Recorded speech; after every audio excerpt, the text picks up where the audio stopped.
Thank God it's Friday. Monday's a brand new start. Wednesday, you're halfway home, and Thursday, the weekend's not far. Saturday and Sunday, you hang with your friends. What can you say about Tuesday? Nothing, not a damn thing. Tuesday bites, Tuesday sucks, Tuesday blows, go away.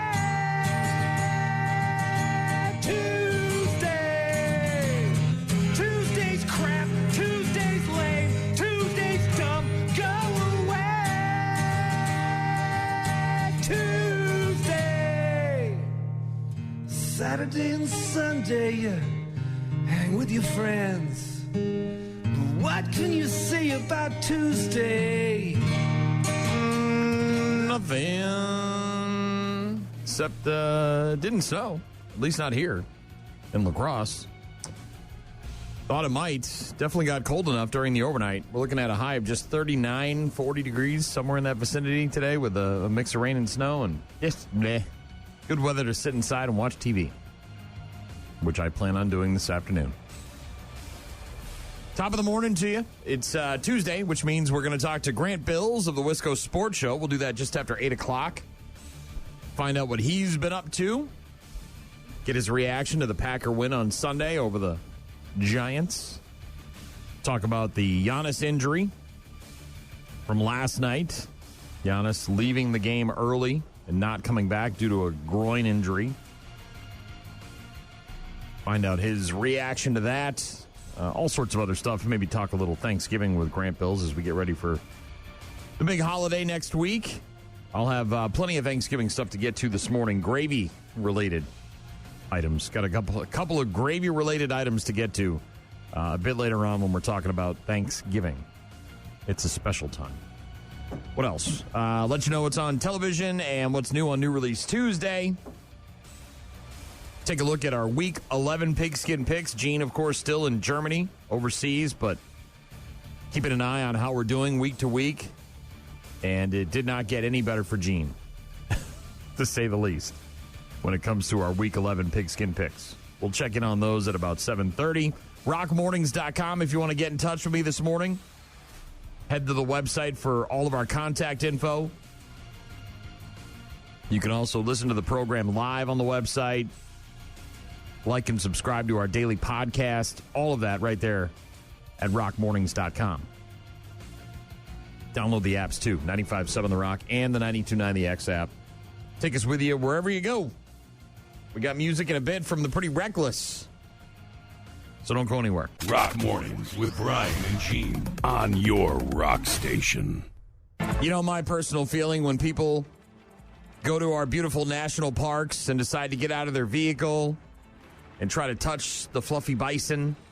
I'm rooting for the bison.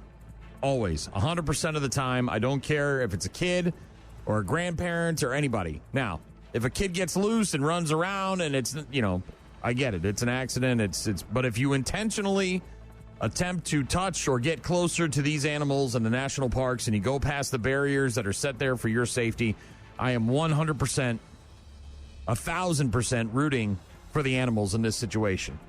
And we got a couple of them.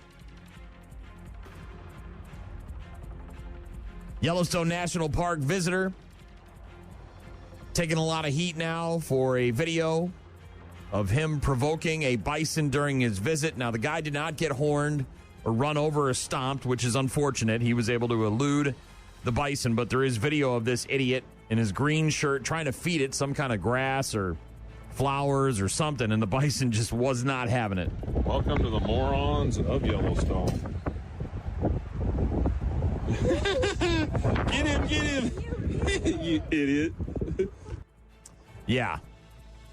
Short clip, only about 10 seconds long, obviously shot from another vehicle. You can see the guy on the wrong side of the chains, right? They've got chains set up there.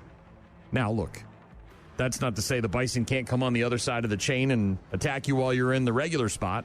But this guy went where he's not supposed to go, approaches the wild bison, holding out some kind of plant, trying to feed it. The bison, of course, not having it, starts to charge at the man who has to run away. Yellowstone National Park Service warning visitors to stay at least 25 yards away from the bison. This guy was within about 10 feet.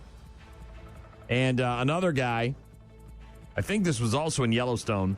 This happened in early October, but the video's now going viral. Bunch of hikers seeing a pack of wolves, black wolves, at least 5 of them, roaming through the sagebrush near Lamar Valley back in early October. Then all of a sudden you see some idiot with a scarf running out to greet the wolves. The video posted just a couple of days ago in the Facebook group that chronicles the bad behavior at the park called Yellowstone National Park Invasion of the Idiots. Guy with the scarf wrapped around his neck heads towards the wolves. The wolf in the lead picked up speed as it ran downhill towards the man. The man seen waving his arms, then apparently he sprayed pepper spray at them. They disappeared somewhere in a valley, and then when they reappeared, the wolves were heading in the other direction, and so was the man. But more people being idiots at Yellowstone National Park, and 100% of the time, I root for the animals. I want people to get gored and stomped and killed and eaten because of their stupidity. You earned that one on my watch. Jim texted in and said, FAFO with these animals. Yeah. We're visitors in their home. Be respectful.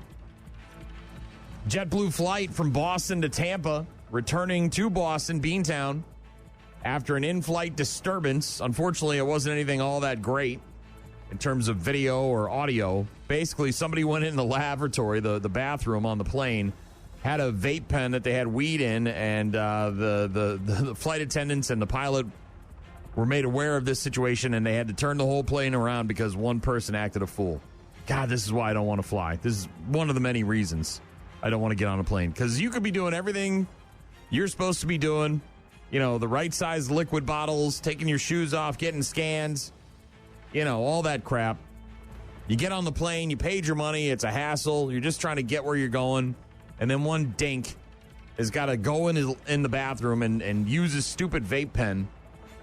And they got to turn the whole plane around, and everybody's got to suffer because of this moron. JetBlue 1191, I just have some questions. Is the cockpit secure right now? Hey, for cockpit secure, we had a customer vape in the lab, and smoking marijuana in the lab. We'd like it to turn to Boston. JetBlue 1191, roger. For JetBlue 1191, we had a security issue with a passenger, mostly a disturbance. They were smoking marijuana. Our crew inhaled it, and now we're overweight landing. So that's the main reason for the emergency. Yeah. JetBlue flight, Boston to Tampa, delayed 3 hours last week before finally taking off. Then it had to go turn around and go back to Boston because of one guy, one idiot. And look, I get it, dude. You're stuck on the plane. You want to hit your pen. You can't. Look, you can't. You can't. They were about an hour into the flight. A flight from Boston to Tampa is like only, a couple of hours? Is probably barely even longer than an hour. The flight, the pilot on the flight told air traffic control they were turning around because someone had vaped weed in the bathroom, and apparently the crew had inhaled it. Probably talking about flight attendants. Obviously, I don't know how high you can get from somebody's weed vape pen, but all 200 passengers on the flight fine. The flight ultimately got canceled. No word yet on the person's name or what charges they're facing. They were sitting in row 1, so they were in first class, hoity-toity, thinking they do whatever they want. But in-flight smoking has been banned by the FAA for decades. Violating the regulation can result in a fine as high as $4,000, along with a possible arrest and ban from flying on that airline. Yeah, I would say ban this person from flying. Teach them a lesson. Come down with the hammer. Sick and tired of people getting away with crap. Tired of it. We're loose. We're loose on the punishment. Got a text from Rob. So no matter how much we try to idiot-proof the world keeps making bigger and better idiots every day. True that. Don't get me wrong. It makes for great content, videos and all that stuff, and reactions to stupid people, but it doesn't improve things around here. That's for damn sure. Last but not least, this is sad news for yours truly. Or maybe it's good news. I guess it depends on what lens you're looking at it. This is not new, but real Christmas trees are apparently no longer what people prefer. I thought real Christmas trees were the go-to. A survey done by the American Christmas Tree Association found that fake trees are now the norm, and it's apparently not even close. 83% of people planning to put up a Christmas tree this year plan on using a fake one. Just 17%, or 1 out of every 6 people, plan to buy a real one. That's me. Fake trees have been the preferred option for over a decade now. Real ones just keep losing more and more ground. I guess, again, if you want to look at it through a different lens, that just means that there's better trees available for my selection, which is good. The data confirms that artificial trees have become the standard in American holiday decorating. Obviously, you pay one price. You don't have to pay it every single year. It's convenient. It's safe. It tends to be a little bit cleaner as well. Don't get me wrong. I love having a regular tree. I don't feel like I'm going to switch anytime soon, but cleaning up and getting it in and out of the house and all that crap and the water and it's kind of a pain in the ass. But apparently fake trees are now the norm. 83% of people that are putting up a tree this year say they're going to put up a fake tree. Hi, I'm your artificial intelligence Christmas tree. Yes, I'm aware that's redundant. But then again, so is Uncle Gary's 5th cookie. FYI, I don't smell like fresh pine because I'm 90% plastic. Deal with it. At least I don't shed my needles. And one more thing. If your cat climbs me again, I'm filing a formal complaint with Gravity. Now let's have a Merry Christmas. That'll be the next thing. AI-powered fake Christmas trees. I don't want that in my house coming to life in the middle of the night. Have to fight that thing off with a baseball bat. No, thank you. No, thank you. It's Rock Mornings with Brian and Gene. We'll get to Breaking Benjamin after the Pretty Reckless. Rock Mornings with Brian and Gene. Find them online at rockmornings.com. Breaking Benjamin with Angels Fall. It's Rock Mornings, Brian and Gene in Germany, waiting to head back home. I think they leave Friday afternoon from Germany. Should be back by Monday of next week. Looking forward to hearing about her trip. Especially how difficult the travel was. Week 11 in the NFL wrapping up last night with the Cowboys beating the Raiders 33-16, a very emotional game for the Cowboys after the death of Marshawn Nealon. Ryan Flournoy holding up the jersey of the late Marshawn Nealon. Got your choice. Dak Prescott with a huge ball game tonight. Yeah, Prescott balled out.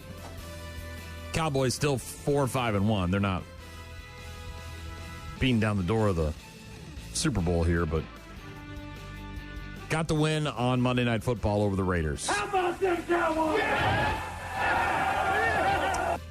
Week 12 in the NFL kicks off on Thursday night with the Bills at the Texans. That'll be at 7:15 on Amazon Prime. The Bears host the Steelers on Sunday at noon. The Lions hosting the Giants at noon on Sunday. The Packers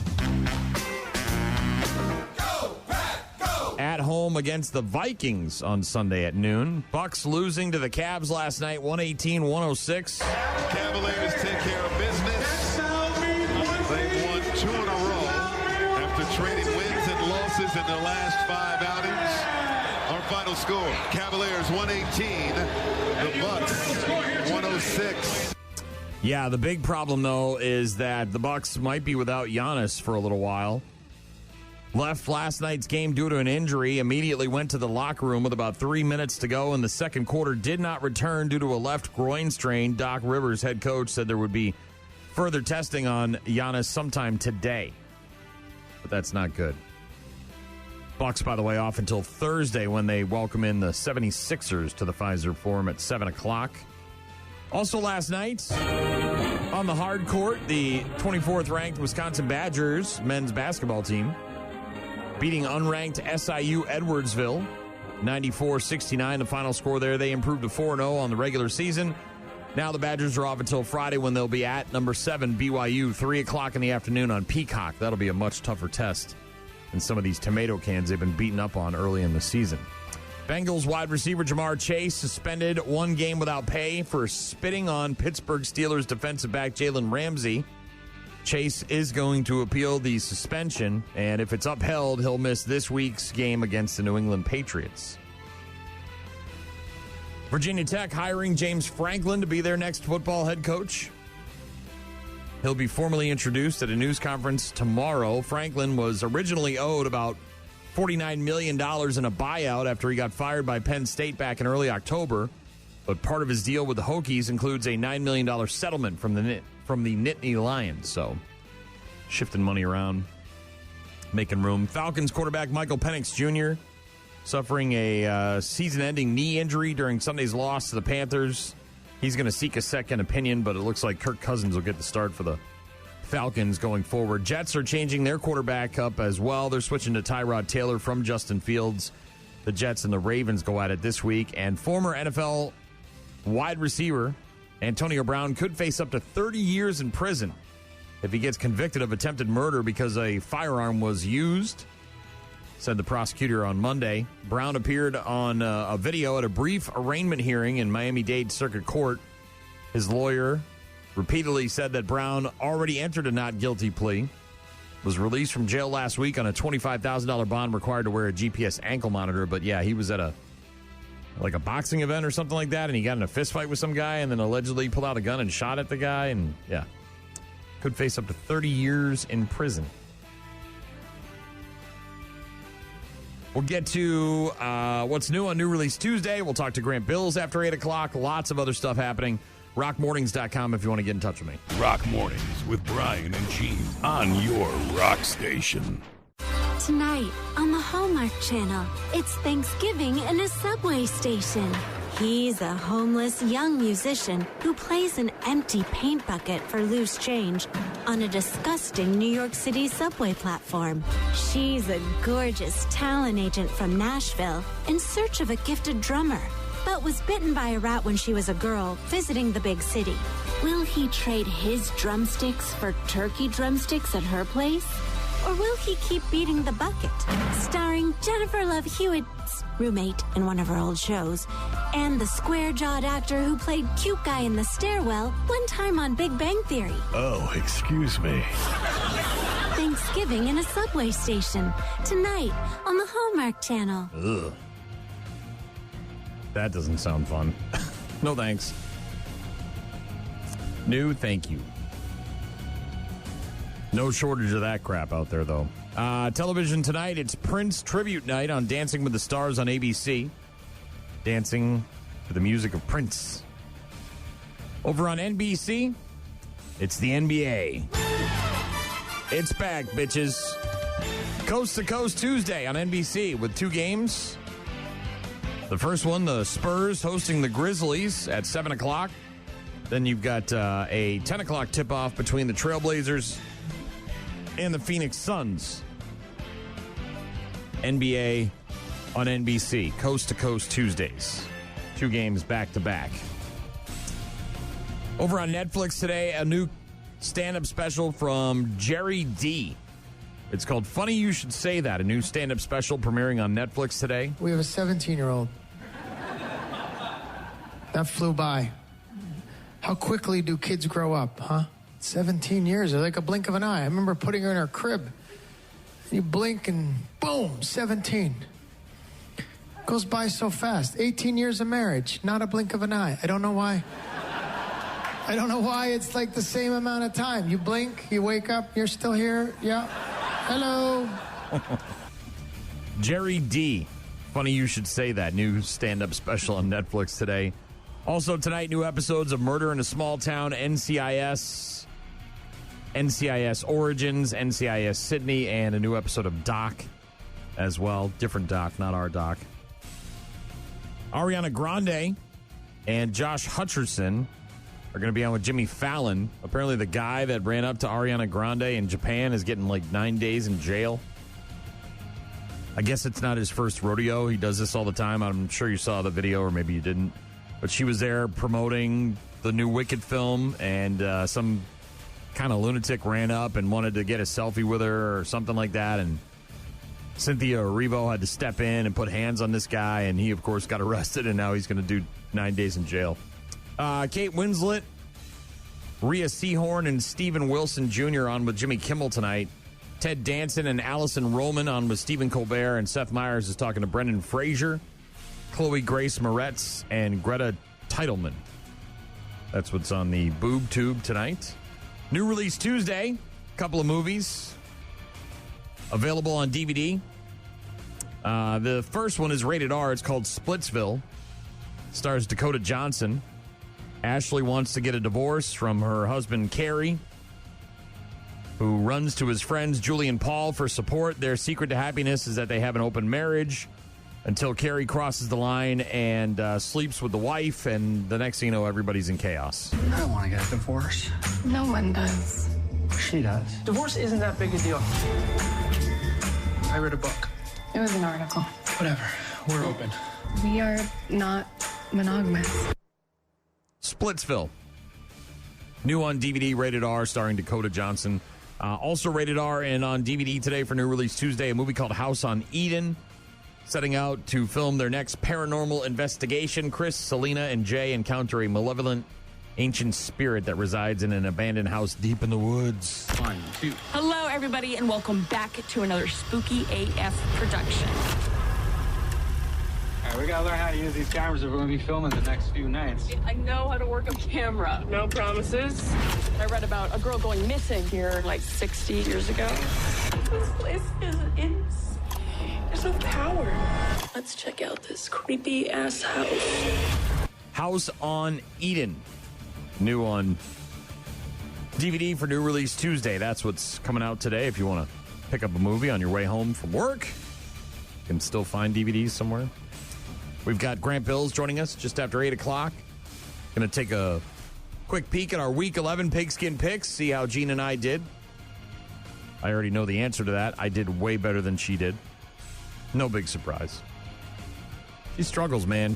She makes illogical picks. Picking because she likes the helmet of the Cincinnati Bengals.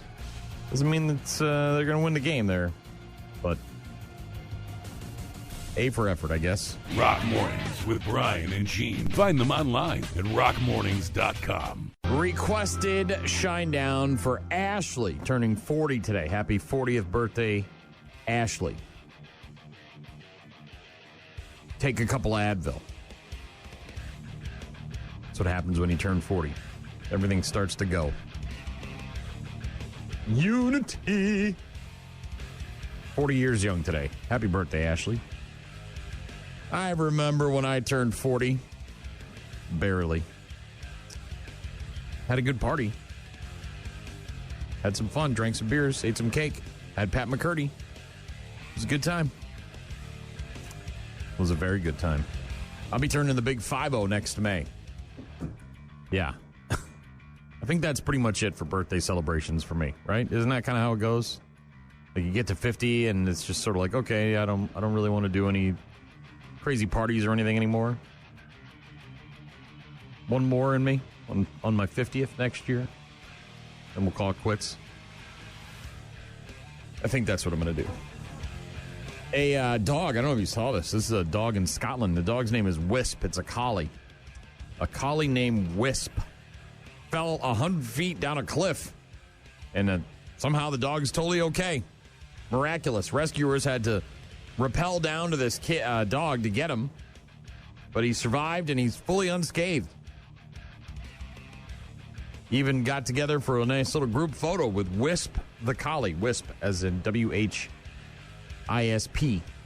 Fell down the cliffs of North Maveen Peninsula in Shetland last week. Wisp landing halfway down the rocky ledge. Owner unable to reach him safely. Coast Guard commencing their rescue mission. Steep cliff face made it impossible to reach the dog from the sea. So the rescue workers then spent a couple of hours using rope equipment to safely bring the pup to the top of the cliffs. And by about 2 p.m. was reunited with his owner. Representative from the crew aboard the Coast Guard ship said the rescue team set up our rope equipment and sent a rope technician over to retrieve Wisp. They've got pictures of the whole ordeal. He's got one of those little rescue bags. 2-year-old collie was about 30 meters down the cliff on a rocky ledge, making access from the seaside impossible. And then there they are, all in their big, bright yellow jackets, all 15 of them or whatever there is. with Wisp the collie, saying that Wisp was returned safely and well back to his owner, remarkably unscathed. And from our picture, he looks very happy to be back with his owner. Probably going to have some form of PTSD when it comes to going for walks near the cliffside. Or maybe don't go over there anymore. Yeah. A woman named LaVon was in downtown Chicago recently, visiting from Michigan. Spent a couple hours in Millennium Park, watching people, doing some shopping, maybe having an ice cream cone or something.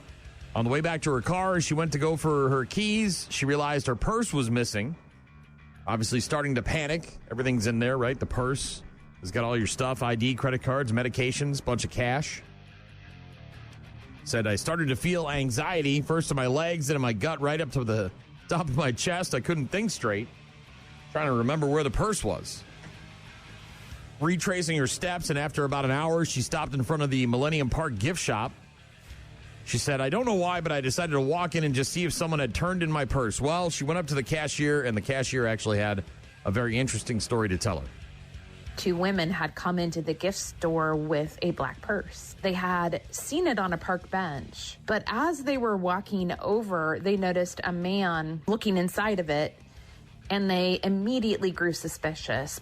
And so they walked up to the purse and the man and said, Sir, is this yours? And he mumbled something like, yeah, my wife lost it. I was looking for it. And they just didn't believe him. And so they actually pretended that it was theirs, and they wrestled it out of his hands and walked quickly to where they saw a security guard near the gift shop and then walked inside. 5 minutes later, I walked in asking for the purse. Aww. Lady got her purse back thanks to a couple of good Samaritans. Didn't know who they were. Never found out who they were. Just, they did the right thing. Rock Mornings with Brian and Gene. Start your day with Rock Mornings. When you think Thanksgiving, you think gravy. Thick, brown, glorious. It was gravy that inspired our forefathers to declare independence. Gravy that built New York skyscrapers. And it was gravy that kept our fighting boys warm in WWII. And today, you know why the Ebola and the ISIS can't win? Gravy. That's why. Please pass the gravy for my turkey. I'm so excited for Thanksgiving. Oh, gravy, my grandma does it right. Gravy, breakfast, lunch, dinner, both day and night. More than just flour, butter, and animal fat. Gravy is America. Red, white, and brown. Paid for by heart disease and the National Gravy Council. Oh, gravy. It's not, honestly, like I could do without it at Thanksgiving. It's okay. I don't have a problem with gravy.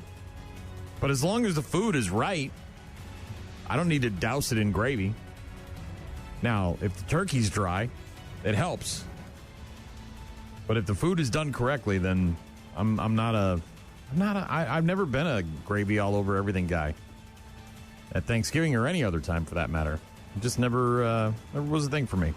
But it's important to a lot of people. And apparently KFC thinks it's so important that people are going to go for chicken instead of turkey for Thanksgiving because they have got an extra crispy festive feast that comes with a flight of gravies. Yeah, like when you go to a brewery and you get a flight of beers, they've got apparently several different versions of their gravy that they'll give you with this festive meal. KFC trying to insert themselves into Thanksgiving with some chicken. Instead of turkey, it's a bucket of fried chicken along with a flight of 3 different gravies. $25, you get 8 pieces of chicken, 2 sides of mashed potatoes, 4 biscuits, and then 3 types of gravy. The 3 gravies, by the way, are brown, white peppercorn, and then a new gravy that they're calling Southwest Cheddar. So is it queso and they're just calling it gravy? I don't know how I feel about queso, Southwest Cheddar on my mashed potatoes. KFC citing a poll that says 35% of Americans don't like turkey. And those are the people they're apparently going after with their extra crispy festive feast. That also features apparently a flight of gravies, 3 different gravy flavors in this KFC extra crispy festive feast. I'm good. You got no stuffing. You got no green bean casserole. I'm skipping it. I'm skipping it. If you're going to try to like get people to go the chicken route instead of the turkey route, at least offer them some more sides, some more, variations. Don't get me wrong, the mashed potatoes are okay, but give me some options. Also, I'm really bummed. I saw this yesterday afternoon, and I wanted to get it, but it was already sold out. Firehouse Subs launching a $20 gravy extinguisher while supplies last. It's a food-safe container that holds up to 2 liters of gravy, which is not included. And 100% of the proceeds from the sale of the Firehouse Gravy Extinguisher went to the Firehouse Subs Public Safety Foundation. Of course, this thing sold out almost immediately. They're doing this in benefit of the Firehouse Subs Public Safety Foundation on its 20th anniversary. It looks like a fire extinguisher. You pour gravy into it, and then you squirt it on your food. Fans already clamoring to get their hands on one. I'm sure if you go to eBay, you can probably find one for sale, but they were $20. My guess is you're not going to pay $20 if you try to find one on eBay. It's likely going to be a lot more. A Firehouse Subs gravy extinguisher. Oh, yeah, look at that thing. Damn it. Like I said, I went online right as soon as I saw this article, and I was hoping maybe there'd be one left, but not that case. Already sold out. 2 liters of gravy. Oof. Do some damage. Thanksgiving a week from Thursday. Can't believe it's already here, man. Next thing you know, it's going to be Christmas. Got all my lights out. Wife's going to be decorating the inside of the house after Thanksgiving's over. Going to go out on Black Friday and get our Christmas tree. It's happening, man. It's a scene. And if you don't want to do Thanksgiving, maybe you're a single guy doing your own damn thing. You want to get the extra crispy festive feast from KFC, you can certainly do that and try out their gravy flight. Let me know how it is. Rock Mornings with Brian and Gene. Find the daily podcast at rockmornings.com.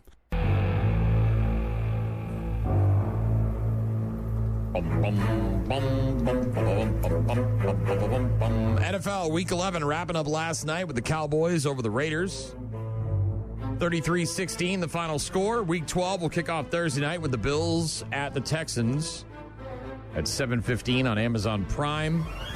Bears host the Steelers on Sunday at noon. Lions hosting the Giants at noon on Sunday. Packers hosting the Vikings on Sunday at noon. Big matchups in the NFC North for Week 12.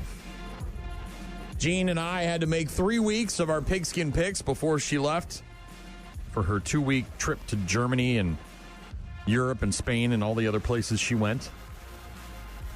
So going into this week, we didn't really know anything as to who was going to be injured, who was going to be in, who was going to be out. We were just sort of picking on a wing and a prayer, which is kind of how we operate. And let's just say that it did not go well for Jean. A lot of red X's on her score sheet here. Jean, because she's a fool, picked against my Patriots on Thursday Night Football, and they beat the Jets. I got that one right. She got that one wrong. She also got Washington incorrect. I picked Miami. They got the win. We were both wrong on Atlanta beating Carolina. I believe that was an overtime game. Same as the Miami game, which was in Madrid, Spain. And I think that was the final international game of the season, by the way. Gene took Tampa Bay to beat Buffalo. I, of course, was correct in picking Buffalo to beat them. 44-32, the final there.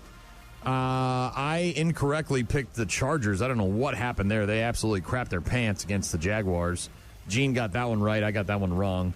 Also, we both picked Minnesota. I always thought that Jean went with the Bears because of her husband, but for some reason in Week 11, she went with Minnesota over Chicago. I did too, and we both got that one wrong. And then most of the rest of the games I picked correctly. We were both on Green Bay to beat the Giants. That was an obvious pick. I got Pittsburgh correct. She incorrectly decided that Cincinnati would win, and I don't know what her deal is with the Cincinnati helmets. She just likes the helmets, and she picks them all the time, and they're not a good team, and Joe Burrow might be back at practice, but that doesn't mean that he's helping that team out any. Both got the Tennessee game wrong. They lost to Houston. And then I was right on San Fran, the Rams, Baltimore, and Denver. She got San Fran and Baltimore, but she was incorrect on Seattle and Kansas City. And then I was wrong on the Sunday night game. I thought the Lions would beat Philly. They came close. She got that one right. And then we were both correct on Monday Night Football with Dallas beating the Raiders. Gene finishes the week 11 with a 6-9 record. I finished 10-5, increasing my lead in our Pigskin Picks battle this season. Right now, I've got an overall record of 109-54. Gene is sitting with an 87-76 overall record. It keeps getting worse. A 6-9 week for Gene and her Pigskin Picks. Not good. Not good at all.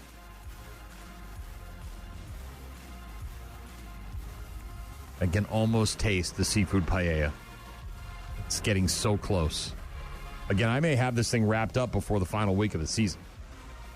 I may be so far out in front that there's... Look, I am already so far out in front, there's no way she's going to catch up. Unless I have like 2 completely disastrous weeks where I pick one game correctly and Gene gets them all right and I get most of them wrong, there's just no chance in hell she's catching up. There just isn't. I mean, I've got her by over 20 games right now. So she's got to have 2 of those weeks back to back in order to catch up. And I just don't think that's going to happen. Jacob said, if you keep up this race with Gene on the Pigskin Picks, you might have more losses than she has wins. Yeah. I've got 54 losses. She's got 87 wins. I'm a little bit further away than that, but I hear what you're saying. It's brutal watching her make picks. Brutal. Even 2 weeks out without having any sort of knowledge as to who's going to be a quarterback or who's injured or who's suspended or any of that stuff. She just doesn't pick with her brain, which is fine. I mean, you can pick any way you want, but if you're in a competition and you're trying to win, you got to use a little bit of that brain power, right? I mean, she's picking these teams because she likes the helmets. That's no way to pick games. Pigskin Picks. We'll take a look at our Week 12 picks tomorrow morning. And we'll talk to Grant Bilse here in a bit about his reaction to the Packer win against the Giants on Sunday. See if he's got any insider knowledge on the Giannis injury from last night where he left with a groin injury. See what he's got. And we'll also get to some 9 Inch Nails in a few minutes. Rock Mornings with Brian and Gene. Weekdays, 6 to 9. Rock Mornings with Brian and Gene. Mammoth, the end. Hit up the website, rockmornings.com, for all of our contact info. If you want to get in touch with me this morning. Jacob earlier said, you keep up this race with Gene on the Pigskin Picks, and you might have those I might have more losses than she has wins. There's a good possibility of that. He also said that picking teams by helmet, seriously? Yeah. It's mostly just the Bengals. But she also picks the Saints because she loves Drew Brees, even though he hasn't played for the Saints in almost a decade, I think. 5 years, 6, 7 years, somewhere around there. She also picks against the Raiders because they're criminal, and that's fine. I mean, you don't have to pick but like if the Raiders are favored, which they won't be, but I mean, they might win a game or something. And then she always picks against the Patriots because she hates the Patriots. So, yeah, that's just the way it is, man. So it's those are like layup games for me, knowing which ones she's going to erroneously pick. Rob said, thanks for the reminder to thank Grant and the Catholics for giving the Bears the Pope later. Okay. Thanks, Rob. Appreciate it. Rich is having a problem with the 95.7 The Rock app, having trouble streaming the podcast from yesterday. I tried it on my app, and it worked, so I don't know what to tell you. Rich said he tried turning off his phone, turning it back on, says my location is unavailable to stream They are temporarily unavailable. I don't know what to tell you on that one, man. Mine, I don't know if you're on Wi-Fi or cell service or what you're using, but yeah, maybe delete the app and then reinstall it. That's kind of not my bag, my pay grade. That's more of an engineer question. But thank you for reaching out, Rich. Appreciate that. There's a new trend called the potato bed. It sounds dumb because it's on TikTok, which means it is dumb. We did kind of see this. This is nothing new, but they're just taking this beach thing where you use a fitted sheet at the beach, and now you're doing it at home in your bed. So I don't know if you remember, but a few years ago we had this. We talked about this trend with using a fitted sheet at the beach. So what you would do is you would take a fitted sheet, king size sheet, and you would open it up and you would put like a cooler in one corner. You would put like a chair in the other corner, something to hold the sheet open. Almost like it was on a mattress. And then you could be inside of the sheet without it moving around too much and without having too much sand in there and out, like getting buried in the sand or getting sand all over it. I mean, there's still going to be sand in there, but now they're doing that with a bed, and it's called the potato bed trend. Doesn't involve any actual potatoes. Basically, you grab a fitted sheet, you put it upside down on your bed. Don't pull it around your mattress. Just stretch it out, leave it facing up. You fill the edges of the sheets with pillows or blankets. And if you're one of those people that's got all those decorative pillows and you're always wondering, what the hell am I going to do with these things? That's where they come into play. And then you add a blanket or two on top. Then you just climb in and go to sleep. The idea is that you're surrounded by pillows on all sides. The fans of the potato bed trend claim it's more relaxing than just sleeping on a boring old mattress. Sounds like you don't have a very good mattress. Potatoes. Boil them, mash them, stick them in a stew. Shove them up me arse. The potato bed trend. So if you come home and your kid's doing something weird with their sheets, maybe just close the door and go back to whatever it is you were doing. I'm not going to mess around with my sheets on my bed for some stupid trend on TikTok. The potato bed trend. I will say that I do have a new favorite reel right now. Maybe this could be a weekly thing where and I'm probably way behind on these. I'm sure they're not new, but I just discovered them, so they're new to me. So last week I was telling you that my favorite reels in my algorithm were the porch pirates getting the color bombs going off. So they come running up to your porch, they steal the package, and then when they get back to their car, the video camera on your doorbell chimer, it shows them getting the package explodes with a big cloud of blue or green or orange dust, and it coats them from head to toe. Hilarious. Several of them were AI generated, so they weren't as funny, or they felt like they were setups, like they were doing it just to get views, which is not surprising. But I still enjoyed them because it's funny to watch. Now my new favorite reel in the algorithm is, and I think it was a challenge, one of these TikTok challenges, but it's still funny. I think it was called Seeing If My Fiance Is Ready for Children. Have you seen these yet? So typically it's a guy, and he's like laying there doing his thing, either playing video games on the couch or reading a book or scrolling Facebook on his phone or whatever the hell he's doing. And the fiance or the wife or the girlfriend or whoever it is comes over and kind of snuggles with him, puts her head on his shoulder. And unbeknownst to the guy, she's got a mouthful of milk, like warm milk that's just been sitting in there, much like a baby would spit up on you after it's had a bottle. And so then you film the guy's reaction as you spit this warm milk all over his shirt or his chest or his beard or down his face, whatever it is. And, of course, the guy always reacts crazily, but yeah. Is my fiance ready for a baby? That's the new reel that I've been watching this week. You get to a point, though, where you've seen enough and you're like, okay, I get it, it's funny, but there's nothing new that's happening. Every guy kind of reacts the same way. Last week, again, it was the porch pirates. This week, it's the Is My Fiance Ready for a Child reels. But that's Grant. He's into that stuff. He's a young guy. See what he's into for reals. Rockmornings.com. Rich, best of luck with the app. I don't know if I have any more suggestions for you on that one. Maybe uninstall it and reinstall it. See if that helps. Rock Mornings with Brian and Gene. Find them online at rockmornings.com. 8:15-ish on Tuesdays, one of our favorite people, Grant Bilse of the Wisco Sports Show, joins us to talk Wisconsin sports. You can hear his program weekday afternoons from 4 until 6 on stations all around the state, like WKTY in La Crosse and Sports Talk 105.1 in Eau Claire. Grant, how are you, sir?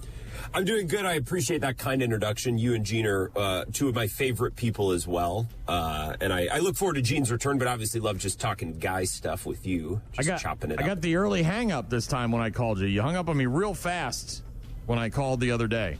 Oh, to my show? What are you talking about? We chatted for a couple minutes. Yeah, a little bit. I was trying to get you to talk about Drake May being the MVP, and you were hesitant at first, and then eventually you came around. But then you quickly hung up on me. You must have had an interview or somebody more important to talk to. Oh, no. Well, first of all, Drake May might be the MVP right now. I haven't checked the odds today, but he was, I believe when you called last week, I think he was first. And the Patriots were off this weekend, right? So it's not like that would have had a chance to get better. Well, they played on Thursday, and they beat the Jets, and they don't play again until Sunday. And go figure, everything turning up Pats. Jamar Chase suspended for one game, going to appeal that suspension for spitting on Jalen Ramsey, but I don't think he's going to win that. So the Bengals, as bad as they are without Joe Burrow, are going to get even worse because they're going to be without Jamar Chase on Sunday against my Patriots. And I was going to give you guff for that, but you got out in front of it, so now I don't have to. That's one thing on my list that I can check off now. I don't have to bring that up to you. It's one of those things, dude. It's almost like it feels like the Brewers season. I don't know where that base is coming from, by the way. It must be on my end. No. This guy parked right. It's a huge parking lot I'm in, and he's like, no, the spot right next to him. I'm in the back row because this is how my dad taught me to park. You park where there's lots of space so people don't ding your door, and this guy is like, no, right there. That guy is who I want to park next to. He's thumping the bass, huh? That was noticeably loud. Yeah, I think he's getting out now. He doesn't look like the type, though. Looks like a soft-spoken guy who's headed to the golf course, and yet he needs to prove... Yeah, well, whatever. I think it's done now. Sorry about that. No, it's okay. I didn't know if it was my end or your end. It was just kind of strange. It was coming through, and I was like, wow, that's really loud. Anyways, back to it feels like the kind of like the Brewers season where everything was just sort of, at least during the regular season for the Brewers, it felt like they were on this magic ride to the eventual World Series, and it feels that way kind of for my Patriots right now where, like, you know, they get the coach, they get the quarterback, and they, you know, a couple of cast-me-offs like Stephon Diggs, and next thing you know, here we are talking about first place in the AFC and a possible berth in the Super Bowl. Well, it's crazy. There's a couple teams around football like that right now, right? Like the Bears are kind of having it now for different reasons. What the hell is going on there? And a very different team, but the Bears fans are like, look, we, hit a couple last-second field goals, make a couple clutch plays, and, like, that's how an NFL season can go. Even if you didn't expect it, right? And I don't think the Patriots did. I don't think they expected to be bad. But I certainly don't think they expected to have a stranglehold in the division, a week before Thanksgiving. But that's sometimes how an NFL season can go, which I think is why one of many reasons we love football probably much more than we love the other American sports. Well, we're talking about a season where the Kansas City Chiefs with Patrick Mahomes and Travis Kelce and Andy Reid as the head coach may not even make the playoffs, let alone get to the Super Bowl. We're talking about they may be on the outside looking in when it comes to the AFC. Now, granted, I think they're going to figure it out. They kind of always do that. But, I mean, the possibility that they don't make the playoffs is a real thing. Well, and isn't the playoff picture right now, like this brings me back to my relative childhood, an era of football that I love, a decade, the 2010s. I'm sure you love it as well. But aren't the top teams in the AFC right now New England, Pittsburgh, Indianapolis, Denver? Yeah. Like, aren't those the... I love seeing that, man. That takes me back. That's an era of football I like. That's a Peyton Manning. That's a Ben Roethlisberger, Tom Brady, and whoever Denver had at the time. Who was the quarterback in Denver during that? Was that was Smoking, what's his nuts? Jay Cutler. Wasn't Smoking Jay Cutler out there for a couple minutes? I don't know. They ran a bunch of random. They're like the Bears of the AFC. Like, they just have a good defense, tough at home, and, run Kyle Orton out there or whoever the heck. Let's talk about your Packers. They got a win over the Giants. I would say almost a much-needed win, especially, as you mentioned, with as good as the Bears are playing this season to keep pace with them. But it wasn't without some problems there. Obviously, you see Jordan Love going off the field, but coming back. You've got the running. What's the latest on the running back? Is it Jones? Is he out? Is he going to be missing some time? Josh Jacobs avoided major injury, avoided surgery. It's a contusion because MetLife isn't a parking lot, basically, with a rug over it. Yeah, and he might miss the Vikings game. That's the latest. So that's pretty great because it looked like it could be pretty gnarly. Like maybe he could miss significant time and maybe he misses a week is basically what we've heard so far. All right, so nice win, though, but not encouraging when you think of how close that game actually was against a team like the Giants who just let go of their head coach. And you get a little bump from that, right? When you fire your head coach, the team maybe rallies around and whatnot, but it is, for all intents and purposes, kind of a dumpster fire there in New York, like it always is. But the Packers against the Vikings this weekend, how are you feeling going into the game against the Vikes at home on Sunday? Well, I think that win over the Giants is a little bit more significant than maybe you would think, because the Packers haven't won close games this year. All of their wins, with the exception of the Arizona game, which was a comeback, have been games where they kind of put a run on the other team and then just cruise to victory. Right, the first couple of weeks, Pittsburgh, a great third quarter. In all three of their losses up until this weekend, they had lost by 3 to Carolina, to Cleveland, and to Philly, and they had so many chances to win all of those games despite not playing great. So Sunday to me was actually a sign that, well, we can make some mistakes and we can have a bad quarter or a bad drive and still win ugly like the Bears have done or like the Eagles have done, right? Like that's what you need to do to stack wins and to position yourself well for the playoffs. So that was significant to me. The Vikings, man, I don't know. I still believe that there are a lot of good players on that team. And we've seen J.J. McCarthy put a drive together here and there. I know he can do it. I don't know what kind of performance or team to expect from Minnesota on Sunday. I think the Packers should win and they should be better, and it would be a really nice week for their pass rush other than Micah Parsons to show up, paging like Rashawn Gary, Devontae Wyatt, those guys. But I don't really know. It seemed at times in Minnesota really, really bad, like the wheels are about to fall off, and then they roll into Detroit 2 weekends ago and stick it down the Lions' throat. So I know they have the players and I know they have good coaches. It just all too often hasn't come together for them, and I'm hoping it doesn't this weekend. Grant Bilse, host of the Wisco Sports Show each and every afternoon during the weeks. You can listen to him on WKTY in La Crosse and Sports Talk 105.1 in Eau Claire. Speaking of injuries, Giannis, groin pull out last night. Second, an MRI, second opinion type thing today. What are you hearing? Do you know anything? Have you got any early reports on his condition? Well, I tried to check Twitter this morning for the latest, but that's broken. So thanks to all of the brilliant minds that run that app these days. Not a political statement. I don't even think Elon Musk is involved. The app's just broken a lot, and it pisses me off, so I'll complain about it. I've been watching a little bit of the Bucks here and there. I've been more tapped into football. Now that baseball is done, a little bit more time on the Bucks. I see a lot of Bucks fans and people pointing out the officiating. I'm not a believer in conspiracies. I'm not. Because if I'm someone who's going to walk through my life, Simpson, day to day, thinking that every game is rigged and every league is rigged, well, then what am I doing? I'm wasting my life away watching a product that's fake. And I can't bring myself to believe that. Plus, I think people are too stupid and incompetent to pull things like that off.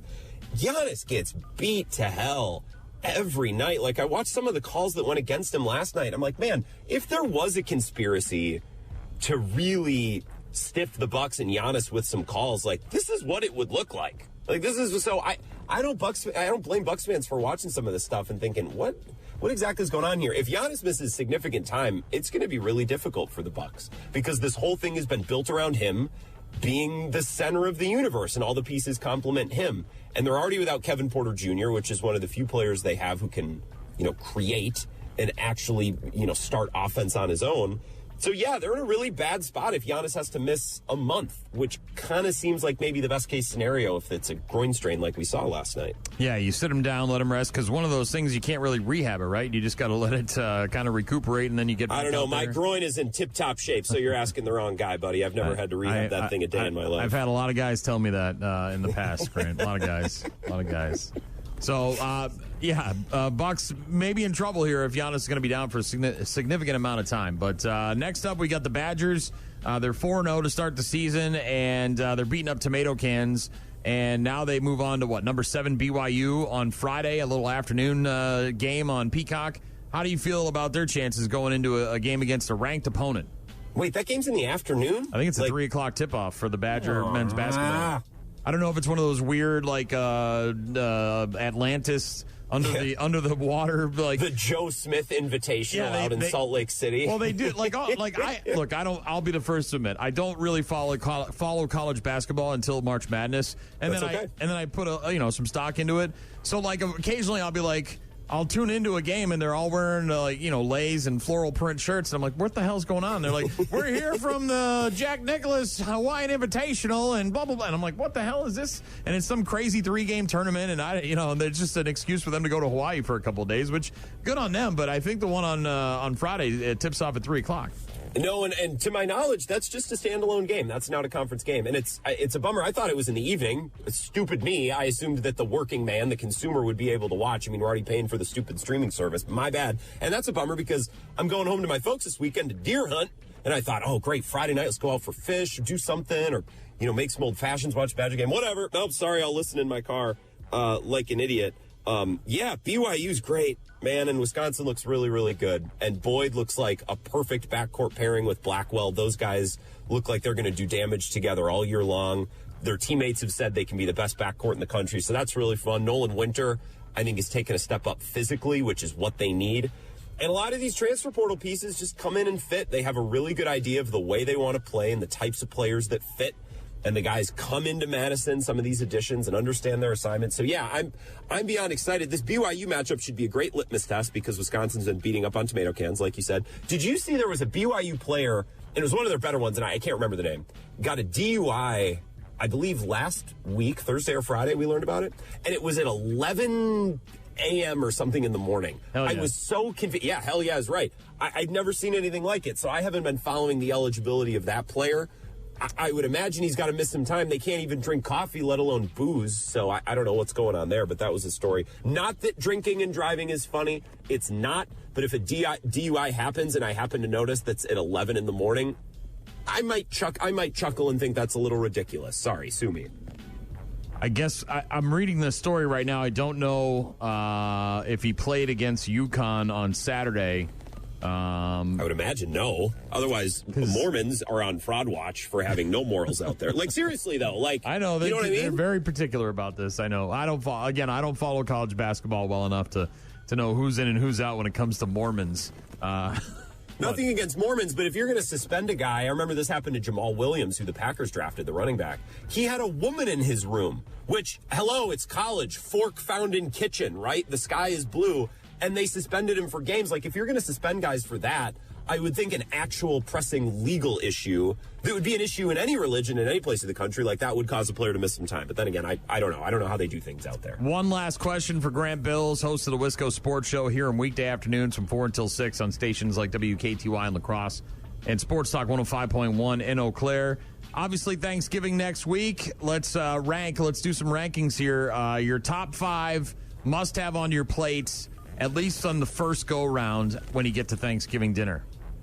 Okay, well, everything. Absolutely everything. Top five. I mean, let's assume you've got a plethora of dishes to choose from. You've got all the usual suspects. Maybe there's an outlier, like some sort of weird special casserole that your grandmother makes that is near and dear to your heart. But top 5, first trip through the pass, and you have to have these 5 things on your plate. Rank ham and turkey, because we do both. Are we keeping that at 1 or 2? Are we calling that 1 or 2? That's 2. That's 2. That can be 2 separate items, taking up 2 spots. And turkey, okay. Mashed potatoes, gravy included, I think. All right, yeah. Stuffing, green bean casserole. That's my 5. Bam. You nailed it. You nailed it. Gravy on all of it, on every single part of it. And then I'm going to go back. I'm going to finish that plate. I'm going to say, run it back, and we're going to go get seconds. I am so excited for Thanksgiving.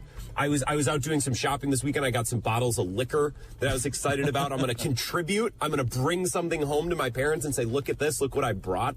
Are you making some sort of cocktail, some sort of fancy cocktail? Can I give you a tip? You can. My sister is the bartender in the family, so we normally put her to work. All right, well, if your job is just to purchase the alcohol and provide it, then that's enough, I guess. But well, tell me. I want a tip. Give me some Brian Simpson wisdom. My grandfather, when I was a kid, he made a punch. It was like a fuzzy navel punch, and it's like peach schnapps and orange juice. And what he would do is he would take like a A gingerbread cake pan, the one with it's kind of like humpy. You know what I mean? Like it's round, but it's got little humps that looks like a Christmas wreath almost. Like a bundt cake pan? Yeah, kind of like one of those things. So he would fill it with water, and inside the water would float maraschino cherries. And so as that sat inside of the bowl of the punch mix, it would melt, and then eventually the cherries would pop out, and you'd have a little garnish for your drink. And I don't know, I always thought it was bougie as hell when I was a kid, and I've never seen anybody around here do it, but maybe a suggestion. You know what? I think I'm into this. I can do garnishes, and I can bring raw ingredients. Someone else will have to fix the drinks I don't have. Like, I can pour vodka and water and cranberry juice into a glass of ice. That I'm capable of. But for the holidays, I feel like we should step it up a bit. So I'm going to let more experienced, more wise hands take care of that. I would say top 5. I would go, we don't do ham at ours, so I'm just going turkey. Okay. And then, of course, stuffing is top-notch. I got to have the stuffing. I would almost put stuffing above the turkey because... but they're both going to be on the plate. But I would say turkey, then stuffing, mashed potatoes, green bean casserole, and then a mac and cheese. I don't know how much gravy I'm using. I'm not a real big gravy guy. It's okay. It's okay, but I'm not going to slather it all over everything. I might put some on the potatoes, depending on their consistency, but I'm more of a butter guy than a gravy guy. I don't like people that get on their high horse about green bean casserole. It's one of those foods. There's a slew of foods. Bloody Marys are one. Green bean casserole is another, where people who don't like it feel very empowered to share it with you. And I don't understand. Oh, I hate Bloody Mary. Oh, green bean casserole, it's so gross. Keep it to yourself. Okay, it's a delicious Thanksgiving staple, and it will be a sad, cold day in hell when it's not on our Thanksgiving tables anymore. So if you don't like it, respectfully keep it to yourself. I don't want to hear it. Thank you. Grant, always a pleasure. We'll talk more Thanksgiving stuff next week, and have a great weekend. We'll talk to you soon, okay? The pleasure is all mine. Good luck to your Patriots. Nice to chat. Thank you very much. Grant Bilse, host of the Wisco Sports Show each and every Tuesday at about 8:15. You can hear him weekday afternoons from 4 until 6. On stations like WKTY in La Crosse and Sports Talk 105.1 in Eau Claire. Bad News, Happy Music is coming up next. Rock Mornings with Brian and Gene. More from Brian and Gene is coming up. You're about to enter a beautiful, exciting, wonderful new world. A cockroach living in your nostril. Now that's just nasty. Add in some haven't pooped for 30 days. Poop is raining from the ceilings. Poop. And sprinkle in some hashtag Florida Man for flavor. Florida man. Florida man. Florida man. Florida man. Florida man. Florida man. Florida man quits his Burger King job, steals all of their chicken nuggets. It's bad news. Bad news. With happy music. Let's rock. All right. Let's get into it. This is actually some good news during Bad News with Happy Music. Well, it's good news if you can get the job. Get paid to yell at your television. If you're like me, during football season, you spend a lot of time screaming and yelling at the refs, at the coaches, at the players, at everybody. The cameraman, the weather, who knows? A company called Roto Grinders is looking to hire an official armchair coach. You can get paid $2,000 just to sit there, watch football, and yell at your television. They'll even give you some Gatorade to dump on your head. Yeah. Roto Grinders scouting every corner of the country for the ultimate armchair coach. Whether you're breaking down plays in your living room or screaming at the refs in your basement, they're putting $2,000 on the line to crown the loudest fan in football. So if you know one who takes it very seriously, almost too seriously, like, bro, calm down. Nominate them. Submit a video or essay on their behalf. Friends, families, neighbors, fantasy football league guy, whoever it is, armchair coach. If you're the winner of this contest, you'll get a $2,000 cash prize, a whistle, a foam finger for your left hand only so that your right hand is free for snacking. And then you get a gallon of Gatorade to pour on your own head. As Roto Grinders official armchair coach, you'll get the money and you'll be doing what you already do, watching football, yelling at your TV. You'll watch football like a pro from your couch. You pick your game, your choice. Record your best reactions, post-game rants, instant analysis, or share a written recap of your finest coaching takes. You can join the competition in one of two ways. You can submit a video or an essay. All you got to do is Google Roto Grinders. You got until midnight on December 10th. So you got a few more weeks. One lucky winner will be notified within 7 days of the competition closing that they have won the competition and will then be Roto Grinders' official armchair coach. So if you're interested, give it a Google. Maybe you'll win. Maybe you'll win. A 10-year-old kid in Nashville stole his mother's car the other day. Managed to get his dad arrested as well. This happened on Friday in Mount Juliet, Tennessee, about 20 miles east of Nashville. He's been apparently arguing with his mom. She left him in the car while she dropped off some paperwork at his school. And when she came back out, the car was gone. Called the cops, reported it stolen. Kid was fine. It turned out he managed to drive 2 miles back home, even parking the vehicle in the garage. Inside the house, when the cops got there, along with his dad, Dad told him he was confused when his son showed up alone. They decided they weren't going to arrest the kid because he's so young, but the dad was a different story. Once they got the dad's name, they ran a check, found he had an outstanding warrant. This poor bastard. Facing charges for wire fraud and theft. He's just at home living his best life, stealing from people on the internet. This kid decides to steal his mom's car and drive his ass home. Cops show up and they get his name and find out, oh, you're the guy we've been looking for. I was just here trying to make some chimichangas. I didn't know how the kid got home. A couple of guys in Thailand were caught with a bunch of meth and 81 monkeys that they were trying to smuggle. Rangers there in Thailand arresting 2 men suspected of being part of an international wildlife smuggling network. Intercepting a car carrying 81 macaques. The monkeys. This is near the Cambodian border. Thailand, major transit hub for wildlife smugglers, often selling highly prized endangered creatures on the black market in China, Taiwan, and the southeast of Asia. A patrol stopping the vehicle last Friday. Troops found the monkeys stuffed into blue net bags. Authorities arresting the 2 suspects, inspecting the vehicle. Soldiers seizing a bunch of methamphetamine pills, crystal meth as well. Quantities not specified. But right there in the back of the pickup truck, you can see it clear as day. Whole bunch of nets, whole bunch of monkeys.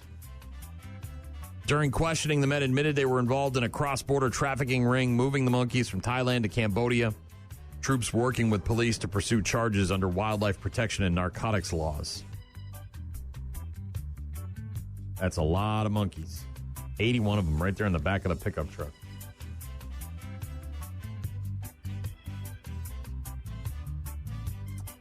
A couple of guys in, where is this? Perth? Is that Australia, right? A couple of guys seen swinging their naked genitals around doing the helicopter. Unfortunately, they were doing it outside in front of young children. Yeah. Have been branded a pair of idiots by the court. A guy named Graham and another man spotted helicoptering their wieners in circles in a garden by the neighbors and an infant child. The one guy fined a bunch of money after the sheriff accepted it was a prank gone wrong rather than a sexual act that they were trying to carry out. This guy Graham admitted to committing the act of public indecency by being naked and swinging his penis around with another man. One of the deputies there said a witness was approaching her 1-year-old daughter when she saw the accused and another male jumping around on the steps, holding their respective penises and swinging them around in a circular motion. Yeah.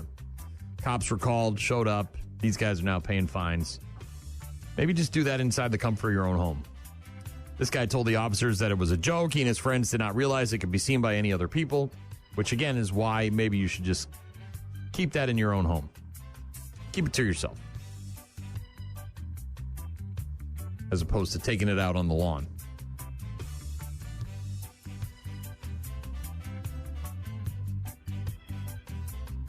Bad news with happy music. On Rock Mornings with Brian and Gene. having trouble cultivating some of these articles this morning. I don't know if you saw this, but apparently there's problems with the internet.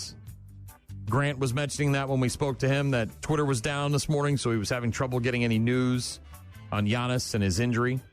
I was experiencing some of the same things this morning. So a little bit light on the bad news with happy music because the internet's got some problems today. Apologies. Beef it up tomorrow, hopefully. Chili Peppers now. Danny, California. We'll get to our daily check-ins after this. Rock Mornings with Brian and Gene. Find them online at rockmornings.com. Call. Hello. Email. I tried emailing you. Text. So many ways to check in with us. Check. We rely on you guys for traffic updates, requests, and all sorts of other stuff. Check this out. rockmornings.com is the website. You can head there to listen to the show live. Check out the daily podcast. Find all our contact info there as well. Got a text from Roxy. Said, my sister used to pick her teams by whose butts looked better in their uniforms. Did her own research on that one, huh? Yeah, Jean has a very unique way of picking teams. She doesn't use her brain. She just sort of picks on a whim. My guy, Tommy Babs, said, Jesus Christ, the helmet colors? What the hell is she thinking? I hear you, dude. I hear you. I try to convince her otherwise, but she doesn't. She's playing by her own set of rules. Tommy Babs is a Bengals fan. Been a rough season for him, so I'm going to get $20 off that guy this weekend when the Patriots beat his Bengals. It'd be nice. Rich was having trouble with the app. Might have something to do with the internet. There's some problems with the internet today. Apparently X, which is Twitter, and some other stuff is down. I was trying to get to a bunch of different websites this morning that I normally go to, and I was getting an error message. Jacob said, you keep up this race with Jean on the Pigskin Picks, and you might have more losses than she has wins. Yeah. It's getting to the point now where we can start looking at the calendar and say that I've got this thing wrapped up by like week 14, as opposed to having to drag it all the way out to the end of the season. Jim said FAFO with those animals, LOL. We were talking earlier about a couple of encounters at Yellowstone recently. One guy approaching a bison, and the bison did not want to be approached. Let the guy know, chased his ass off. And then some other idiot going up to a pack of wolves and then pepper spraying one of the wolves, apparently.